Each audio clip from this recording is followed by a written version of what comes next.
అతని పేరులో పవిత్రత ఉంది, బ్రతుకులో మాత్రం పవిత్రత లేదు. అతడు చేసేటటువంటి ఉద్యోగం పాపిష్టి ఉద్యోగం. ఉద్యోగం మంచిదే కానీ ఆ ఉద్యోగంలో పాపం చేరింది, అతడి సంపాదనలో పాపం చేరింది. అన్యాయంగా సంపాదించటానికి, అక్రమముగా సంపాదించటానికి, మనుషుల్ని మాయ చేసి మోసం చేసి ధనం సమకూర్చుకోవడానికి అలవాటు పడిపోయాడు. పేరు జక్కయ్య, అర్థం పవిత్రుడు. పేరులో పవిత్రత ఉంది కానీ బ్రతుకులో మాత్రం పవిత్రత లేడండి. తాను సంపాదించే సంపాదన అక్రమ సంపాదన, అన్యాయంతో కూడిన సంపాదన. కాబట్టి ప్రజలందరూ కూడా అతన్ని వెలివేసేశారు. సుంకర్లను ఆ రోజుల్లో పరమ పాపిష్టి వారిగా చూసేవాడు. కాబట్టి యేసుక్రీస్తు సుంకర్లతో భోజనం చేస్తున్నప్పుడు పరిసయ్యులు సద్దుకాయలు అన్నమాట ఏంటి తెలుసా? ఈయన దేవుడు కుమారుడని చెప్తున్నాడు, ఈయనేమిటి సుంకర్లతోనూ తర్వాత పాపులతోనూ భోంచేస్తున్నాడు ఏమిటి? సుంకర్లు అట, ఆ తర్వాత ఎవరట? పాపులట. మరి పాపుల కంటే ముందుగా ఉన్న సుంకర్లు ఏంటి? పరమ పాపిష్టి వాళ్ళు.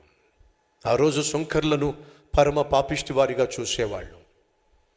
పరమ పాపిష్టి వాడిగా జీవిస్తున్నటువంటి సుంకరి ఒకరోజు తన ఊరికి యేసు రావడం విన్నాడు.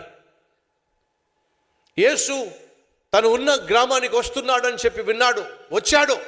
యేసు వచ్చేసాడు. అలా వచ్చినప్పుడు ఈ సుంకరైనటువంటి జక్కయ్య యేసు ఎవరో చూడాలి అని ఆశపడ్డాడు. ఈ ఆశ ఎలా వచ్చింది, ఎందుకు వచ్చింది? వారన్ వియర్స్బీ అనేటటువంటి ఒక గొప్ప దైవజనుడు తను రాసినటువంటి కామెంటరీలో ఈ మాట అన్నాడు. ఏంటో తెలుసా? సుంకపు గుత్తదారులు గనుక ఈ సుంకాన్ని కలెక్ట్ చేసే వాళ్ళందరూ సాధారణంగా ఆయా సమయంలో కలుస్తూ ఉంటారు.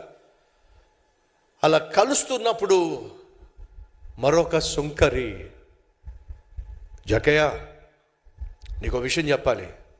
ఏమిటి? నీకు తెలుసు కదా మనమందరం సుంకర్లు అని, అన్యాయంగా అక్రమముగా డబ్బులు సంపాదిస్తాం, మోసం చేస్తాం, మాయలు చేస్తాం. అవును, మన పనాదిలే, పొద్దున్న లేస్తే అదే పని చేస్తాం. కానీ జక్కయ్య నేను అన్యాయంగా సంపాదించడం మానేశా, అక్రమముగా సంపాదించడం మానేశా. ఆ మాటకొస్తే ఈ పాపిష్టి ఉద్యోగాన్ని విడిచిపెట్టేశా. ఏమైంది? ఎందుకు మానేశావు? ఎవరో మెస్సయ్య అట, యేసయ్య అట ఒకరోజు నన్ను చూసి రా నన్ను వెంబడించు అని నన్ను పిలిచాడు జక్కయ్య. ఆ యేసు మాట విని నాకున్న ఆ పాపిష్టి ఉద్యోగాన్ని విడిచిపెట్టి, పాపిష్టి సంపాదనను విడిచిపెట్టి యేసయ్యను వెంబడించడం ప్రారంభించిన తర్వాత జక్కయ్య నా జీవితం మారిపోయింది. జక్కయ్య ఆ పరిశుద్ధునిగా జీవించిన నేను పరిశుద్ధంగా జీవించడం ప్రారంభించాను. జక్కయ్య సుఖము, సౌఖ్యము, సంతోషము, సమాధానం లేకుండా అల్లాడిపోయిన నేను ఈరోజు సంతోషంతో జీవిస్తున్నాను. జక్కయ్య యేసు నా జీవితంలో అడుగుపెట్టినప్పటి నుంచి నా బ్రతుకు బాగుపడిపోయింది జక్కయ్య అని లేవి, ఎవరో చెప్పండి, లేవి మత్తయి సువార్త రాసినటువంటి మత్తయి బహుశా జక్కయ్యకు యేసుక్రీస్తు గురించి చెప్పుంటాడు. లేకపోతే యేసయ్యను చూడాలనేటటువంటి ఆశ జక్కయ్యకు ఎందుకు కలుగుతుంది అని చెప్పి ఆ భక్తుడు సెలవిచ్చాడు. నీకు తెలిసిన సత్యాన్ని దాపెట్టవద్దు, నీకు తెలిసిన వాస్తవాన్ని దాచుకోవద్దు. యేసుక్రీస్తు లోకరక్షకుడని, ఎటువంటి పాపిష్టి వాడినైనా పరిశుద్ధునిగా మారుస్తాడని నీకు తెలిసినప్పుడు తెలిసిన సత్యాన్ని దాపెట్టద్దు. మత్తయికి తెలిసిన సత్యాన్ని జక్కయ్యకు చెప్పుంటాడు అనేది బైబిల్ పండితుని యొక్క అభిప్రాయం. యేసు ఆ గ్రామానికి వచ్చాడండి. డబ్బు అయితే ఉంది కానీ సుఖం లేదు, సౌఖ్యం లేదు, సంతోషం లేదు, సమాధానం లేదు, సొసైటీలో విలువ లేదు. ఈరోజు మనలో ఎవరైనా ఉన్నారా? అయ్యా, నాకు మా ఇంట్లోనే గౌరవం లేదు, నా భార్య నన్ను గౌరవంగా పిలవదు, నా బిడ్డలకు నేనంటే లెక్క లేదు, అసలు నన్ను పట్టించుకోరు, అమ్మ నన్ను పట్టించుకోరు, నాన్న నన్ను పట్టించుకోరు, గౌరవం లేకుండా మాట్లాడతారు, బంధువుల మధ్య నాకు గౌరవం లేదు. కారణము నేను చేసే పనిని బట్టి, నేను తాగుబోతును కాబట్టి, నేను తిరుగుబోతును కాబట్టి, నేను మోసగాడిని కాబట్టి సొసైటీలో నాకు విలువ లేదు, గౌరవం లేదు. అందరూ నన్ను అంటున్నారు, కొట్టేశారు, ఒంటరిని చేసేశారు, వెలివేసేశారు. డబ్బు అయితే ఉంది, బ్యాంకులో బ్యాలెన్స్ ఉంది, ఎంతో కొంత పొలాలు ఉన్నాయి, స్థలాలు ఉన్నాయి, కానీ నాకు మనశ్శాంతి లేదు, నాకు సంతోషం లేదు. ప్రేమ అనురాగాలు నోచుకోలేక అల్లాడిపోతున్న అపవిత్రుణ్ణి నేనో అని నువ్వు అంటున్నట్లయితే నీకు శుభవార్త.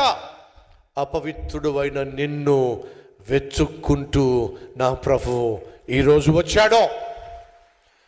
జక్కయ్యట యేసు ఎవరో చూద్దామని చెప్పి చెట్టుకు కూర్చున్నాడట. చెట్లు కొమ్మల మధ్య నుంచి యేసయ్యను ఇలా చూస్తున్నాడట. అదే చెట్టు కిందకు యేసు వచ్చి జక్కయ్య వైపుకు చూసి, జక్కయ్య దిగిరా, నేడు నేను మీ ఇంట ఉండబోతున్నా. ఇప్పుడు చెప్పండి, వాస్తవంగా జక్కయ్య యేసయ్యను వెతికింది, లేక యేసయ్య జక్కయ్యను వెతుక్కుంటూ వచ్చింది? చెప్పండి. నా యేసు అపవిత్రమైన జీవితం జీవిస్తూ నశించిపోతున్న జక్కయ్యను వెతుక్కుంటూ ఆ చెట్టు దగ్గరకు వచ్చాడు. నిన్ను నా దేవుడు ఎంతో కాలంగా వెతుకుతున్నాడు, నువ్వు దొరుకుతావేమోనని. కనీసం ఈరోజైనా ఈ పాత రోత జీవితాన్ని విడిచిపెట్టేసి, అపవిత్రమైన జీవితాన్ని విడిచిపెట్టేసి, ఏ రీతిగా జక్కయ్య యేసును తన ఇంటికి చేర్చుకున్నాడో, ఈరోజు నువ్వు నీ ఇంటికి యేసు క్రీస్తుని తీసుకెళ్తావా? వెళ్తూ యేసుని ఇంట్లో అడుగు పెట్టాడు అని అంటే ఏమవుతుందో తెలుసా? నీ ఇంట్లో ఉన్న చీకటి పట్టాపంచులైపోతుంది. నీ ఇంట్లో ఉన్నటువంటి దరిద్రం, నీ ఇంట్లో ఉన్నటువంటి శని, నీ ఇంట్లో ఉన్న అశాంతి, అసమాధానం పారిపోతుంది. యేసు జక్కయ్య ఇంట్లో అడుగు పెట్టాడో లేదో, జక్కయ్య జీవితం వెలిగిపోయిందండి. యేసయ్యా, అన్యాయంగా నేను ₹1 తీసుకుంటే తిరిగి ₹4 ఇచ్చేస్తానయ్యా. అక్రమ జీవితం నాకొద్దు, అక్రమ సంపాదన నాకొద్దు, ఇక నుంచి పేరుకు తగ్గ పరిశుద్ధమైన జీవితము జీవిస్తానయ్యా.